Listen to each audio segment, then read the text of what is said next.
Ontem, o Supremo Tribunal Federal terminou o julgamento e condenou o deputado federal Daniel Silveira a mais de 8 anos de prisão, além de decretar a perda do seu mandato de deputado federal e torná-lo inelegível para as próximas eleições. A ação penal foi julgada parcialmente procedente nos termos do voto do relator, vencidos com as nossas vênias o ministro Nunes Marques, que julgava a ação improcedente, e parcialmente o ministro André Mendonça, que julgava parcialmente procedente nos termos do seu voto em menor extensão do que o ministro Alexandre de Moraes. Hoje, dia 21 de abril, o presidente da República indultou o deputado federal. O presidente da República, no uso da atribuição que lhe confere o artigo 84, caput, inciso 12 da Constituição, tendo em vista o disposto no artigo 734 do Decreto-Lei 3.689, de 3 de outubro de 41, Código de Processo Penal e os 6 considerandos. Considerando que a prerrogativa presidencial para a concessão de indulto individual é medida fundamental à manutenção do Estado Democrático de Direito, inspirado em valores compartilhados por uma sociedade fraterna, justa e responsável. Considerando que a liberdade de expressão é pilar essencial da sociedade em todas as suas manifestações.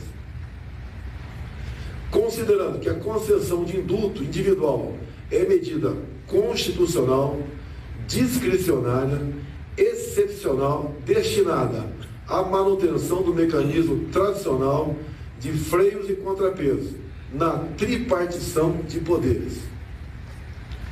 Considerando que a concessão de indulto individual decorre de juízo íntegro baseado necessariamente nas hipóteses legais, políticas e moralmente cabíveis.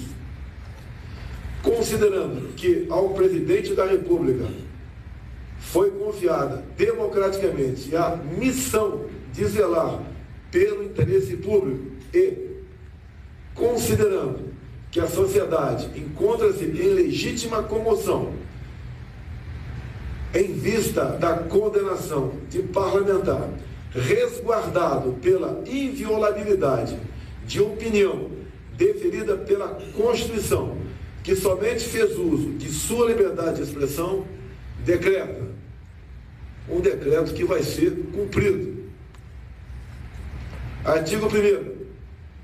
Fica concedida graça constitucional a Daniel Lúcio da Silveira, deputado federal, condenado pelo Supremo Tribunal Federal em 20 de abril de 2022, no âmbito da ação penal 1044, a pena de 8 anos e 9 meses de reclusão em regime inicial fechado pela prática dos crimes previstos. Inciso 1.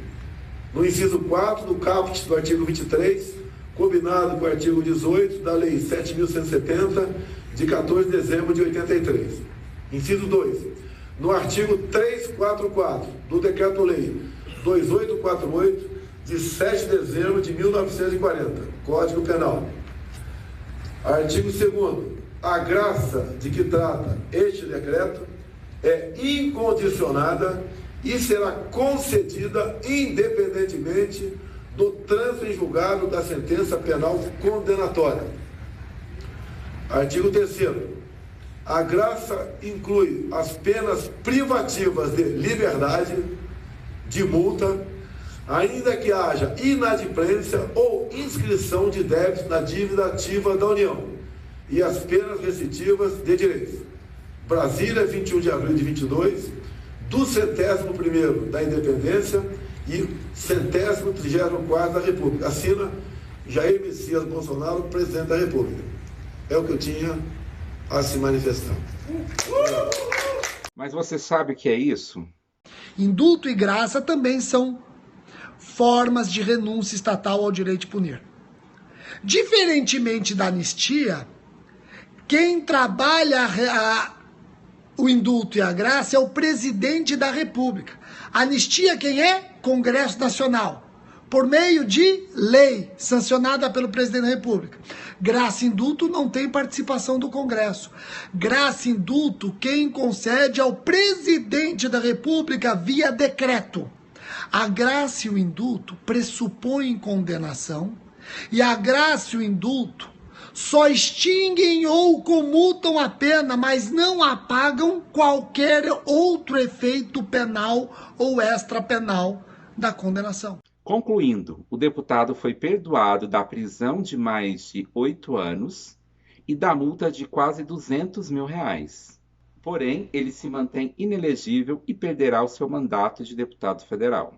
Em relação à perda do cargo de deputado federal, o presidente da Câmara, Arthur Lira, entrou com ação no Supremo para impedir que essa medida fosse tomada.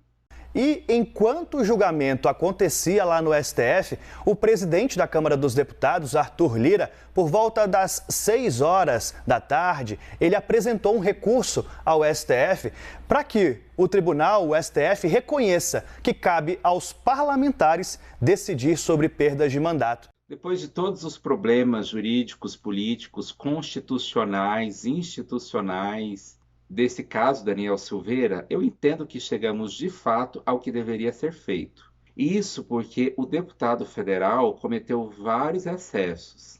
Entendo que ele estava abarcado pela imunidade parlamentar e não poderia ter sido processado criminalmente por isso. Porém, o que ele fez constitui quebra de decoro parlamentar, o que poderia acarretar a perda de seu mandato. Inclusive, o processo de cassação do mandato dele está na Comissão de Ética da Câmara. E a cassação do mandato tornaria o deputado inelegível. Então, essas duas consequências que se mantêm, tanto a inelegibilidade quanto a cassação do seu mandato, no final das contas, apesar de parecerem injustas, elas são proporcionais ao ato que ele cometeu, que é incompatível com o decoro de um deputado federal. Por outro lado, toda essa situação criou um mártir político. A partir de hoje, Daniel Silveira está livre, não pode cumprir pena, inclusive as medidas cautelares que ele estava sendo submetido, como tornozeleira eletrônica, proibição de se ausentar da comarca, proibição de contato com outros investigados, essas medidas cautelares não mais se subsistem.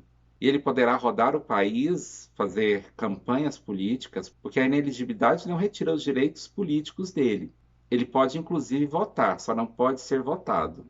E você, o que achou disso tudo, principalmente do ato de indulto do presidente da República? Deixe sua opinião aqui nos comentários.